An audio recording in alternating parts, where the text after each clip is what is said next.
Hi, everybody. This is Professor Simons, and I wanted to give you just a little bit of a summary of what you're going to find when you go into the program of VHL Central, called also in this case for this book for Intermediate 1 and 2, it's called Into Medio.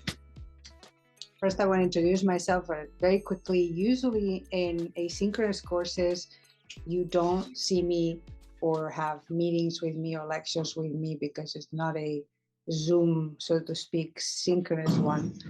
But for this instance, since I've had a couple of students ask me questions about how to navigate the course, I know when I see that you have already signed up for it, so that's not a worry because this VHL program is actually very user-friendly, and that's one of the reasons why I use it.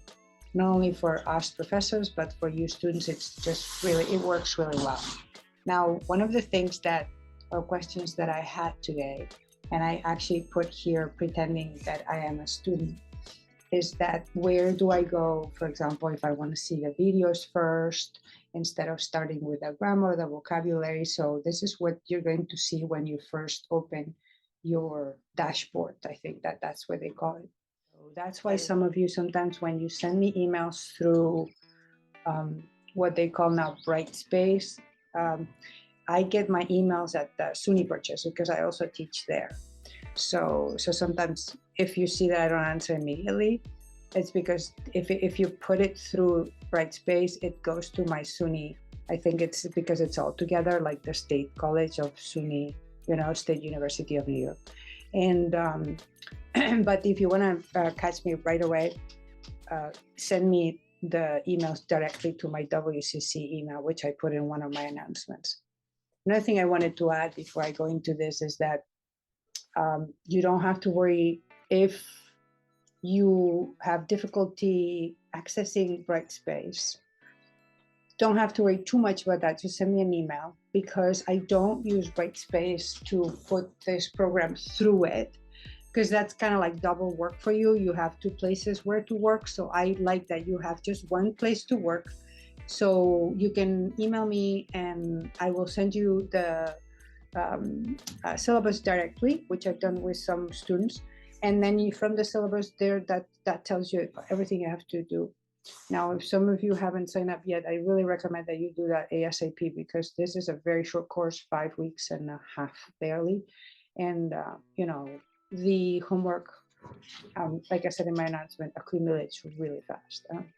Anyway, we have to cover 15 weeks of work in 5 weeks, so that there's a lot every week.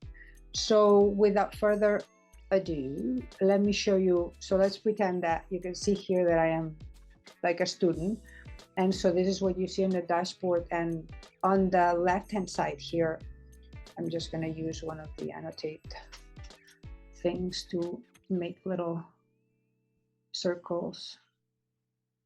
So here in this part, here's where you have your date. So this is one way to look at it. So you can go here and basically when you see this, you can click start and start working there. Okay, so it will give you one after the other. Let me actually just pretend that I start this so we can always go back to this.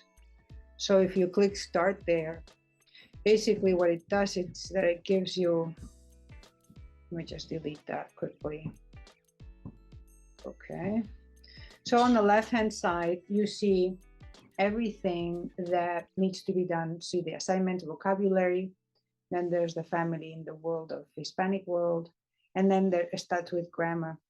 So this is one place where you can start here and just go, okay, I prefer to see the animated grammar tutorial first before I start doing any of the homework. I want to know the difference between ser and estar. Okay, the two to be in Spanish, right? Or maybe you want to start with your vocabulary here, so you start with your vocabulary. See? Okay, so that's one way to do it. You can close this to actually access or see your full screen. There are some that have audio, and I know that you are always tempted to click on the audio, show the audio immediately. I put that for depending on what level you are, because an intermediate one, sometimes you guys have really high levels, sometimes not so high. So I really recommend that you hide it and you listen to it first. Try to guess as many as possible and see how your Spanish is from listening. And then you can actually check or double check and see if it's good. Because you have unlimited attempts, try to test yourself and see how much you understand, because it's easy to then fix it right after. Okay, so I'll return to the dashboard, because that would be one way to look at the lectures first. Another way to look at this, it would be if you prefer to see the activities. So you click on activities here. So that's another way to see it. So you have the lessons here, you see the activities here. You will see that there's some that are not assigned. See, if there's nothing here, that means it's not assigned. You only have to do the ones that are assigned. So you can click here. Okay, so in this, guys, you see there's nothing assigned. There's a third way to look at it. That's my favorite one, because it shows you a calendar. Is that you click on assignment and you go to calendar. So when you go to the calendar there, you see that every Sunday, and it will be, as I said, every Sunday except for the last day of the class, which falls in another day that's not Sunday. Okay. And then you see that you have, it says there 4 hours and 24 minutes. That's kind of like their estimation. I don't really pay too much attention to that, but there's 33 activities for this week. Don't panic about that, because some of them are super short. Okay. So that's another way to look at it. So you see that and you say, okay, so I'm going to do it. I like to look at the calendar and see how much I have there. You can click here and go to the assignment list again. And just to give you a little example, the animated grammar tutorial is really great. And if you ever need clarifications of any kind, don't hesitate to email me. I will give you explanations via email. That's no problem at all. If I ever see that many people ask me the same question about, let's say everybody asks me, let's say start, which is very rare, because this is very self-explanatory. These programs are really made for all. I teach with these programs in synchronous, asynchronous, and in person, all of them with this program. So they explain it really well. And here's your little guy that Hola, talks amigos. to you. ¿Cómo están? The verbs ser and estar both mean to be. So which should you use, you might ask? Well, they are used in different situations.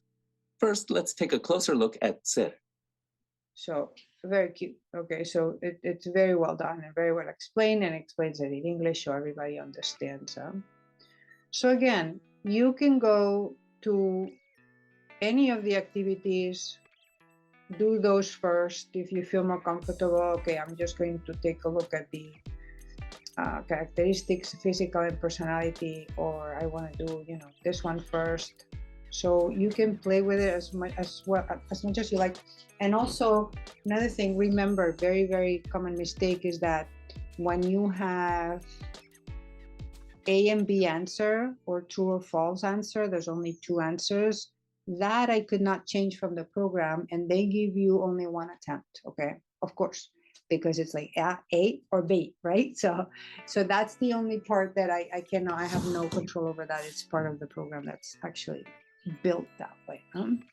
Okay, so I think that's all for now. I just really wanted you to see a little bit of the program. Here you have your grades, and you can see what was assigned, what was on time, if I accepted your late homework, because let's say you email me and you explain to me, oh, this happened or that happened, so I will accept the late homework. And then that's it, really. And then this will be your score, right? Your cumulative score will be here. Okay. You have some learning tools. Basically, you have your VTEX, of course, here. I'm sure you've already seen this, which means that is your textbook.